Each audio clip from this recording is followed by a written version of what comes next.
Auzubillahiminashaitanirrajim. Bismillahirrahmanirrahim. Ladies and gentlemen, I am the Deputy Chief Air Operations. On behalf of the Chief of the Air Staff and the whole Pakistan Air Force, I would like to avail this opportunity to first of all thank Allah the Almighty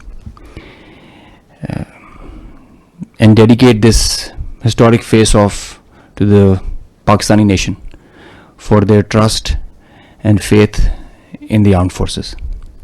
Very special thanks to the military leadership for their foresight and all-out support by the Chief of the Army Staff, and especially to the Chief of the Air Staff for his guidance, strategic vision, and the direction that he gave to the Air Force to create history like this. He really led from the front. He was involved all the way during this operation, spearheaded it, choreographed it. We call it the new art of war. This BVR fight of a couple of dozens up to 70 from their side, about 40, crossing 100, is the first ever in the history of aviation.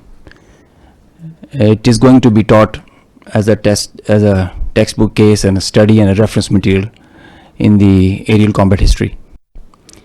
I will distill some tactical details for you because they impact on the larger strategy, and run through very quickly so as to bring you all up to speed on what happened and how did it happen. This is the Indian side, this is the Pakistani side. We had some gaps in the north, center, south, and AEW just to support it. And the IF fighters started an initial build-up that was picked up from the north and the center across IB at 0010 hours. And by that time, PAF had initiated its response within 2 minutes. By 0012, our response was activated. The IF started to get their fighters get airborne in large numbers. By the time it has come to 12:30, we were pretty sure that this is going to be the day and the time to knock some sense into these guys once again. So we commenced our multi-domain operations, the pride and joy and the new concept of war that we have.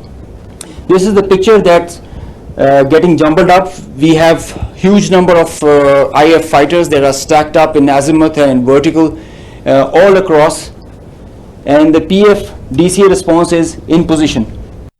The complete package, when it gets into shape, it is on 4 axes, and we perceive that they will have 4 incisions just to embroil. Up to 60 aircraft, including 14 Rafales, were electronically ID'd by all through our electromagnetic operational environment. We call it the EMO.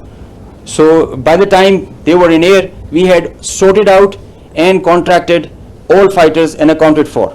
The 60 number that augmented to 72 through their scrambles that kept on coming just to reinforce and supplement and to saturate the air defense. They thought they could do that for the Pakistani ADGE, air defense ground environment.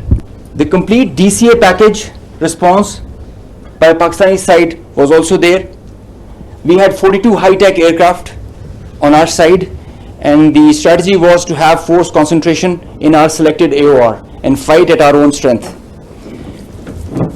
PF fighters ensured Pakistan's air sovereignty, and because of that, we first rerouted all civilian traffic that was about to go from Lahore, Islamabad, and this area, because we thought that this is going to be the hot plate. So we wanted safety for all the civil airliners.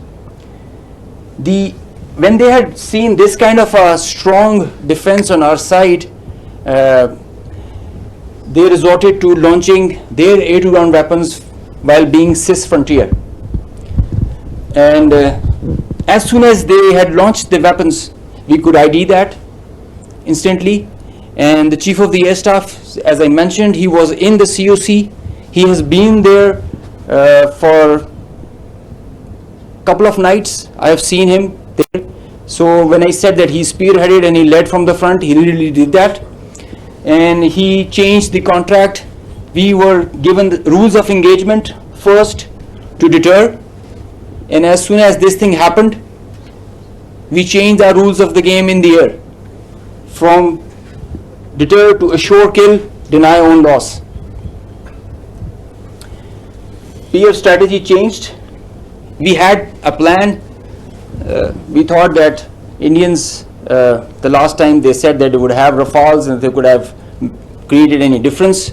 So we targeted their center of gravity and the Rafales. That's why you see good numbers for that. We would have had more numbers, but we showed restraint. Ladies and gentlemen, the thing about this whole play time was this thing lasted for more than an hour. With so many large number of aircraft, so many large number of aircraft on both sides, with so many grinds, and the flow of the BVR, the modern warfare has changed so much that the long stick, the employment is if you don't shoot, you get shot. So that is why the art was to employ them optimally, and that was a big challenge for us. That is why I say that it has never happened before. These are the locations with the range bearing, electronic ID that we think that we are sure that we have shot. A MiG-29 was shot 8 miles from LOC, bearing 243 20 nautical miles from Srinagar. A Su-30 was shot 192 19 miles, 25 miles from LOC. We have the exact details because you cannot, in the modern battlefield, you cannot conjure up things out of imagination. You have an electronic ID. The aircraft gets picked up by his data link. As soon as you put on your radar, you show yourself, and nobody can hide, nobody can deny that.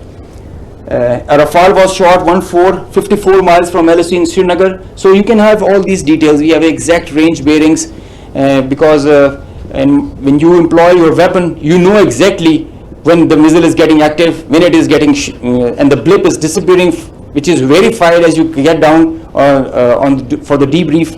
So none of the claims have any fat in them. So they are pretty clear, pretty concise, pretty accurate. And I have a audio from a Rafale formation that I will share. The call sign is Godzilla. As soon as those animals are extinct, so this one also got extinct. Please play.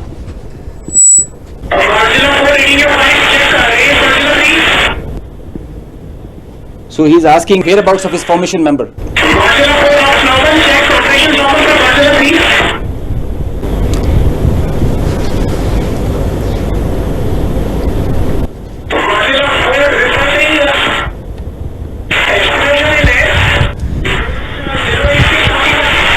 So the formation knows, his leader knows that his number, one of his flight member is not there. They have an RT. This is the original RT that they are exchanging, and they are asking about his position. He is giving his own operations as fine, but he has claims that I have seen an explosion in the air.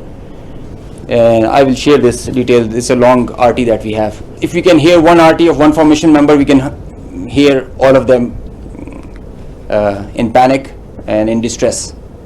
So the idea was to just to prize you guys and to share with you how complicated this was, how this example can be taken not to do when you know that the adversary has the long stick. But I must say that it is not the equipment that matters all the time. It is the training, it is the leadership that gives you the direction and the ownership that it shows. That's what matters, and the training, the operational competence that the whole formation has. And I hope they are slow learners, but I think they can get the drift of not doing it again.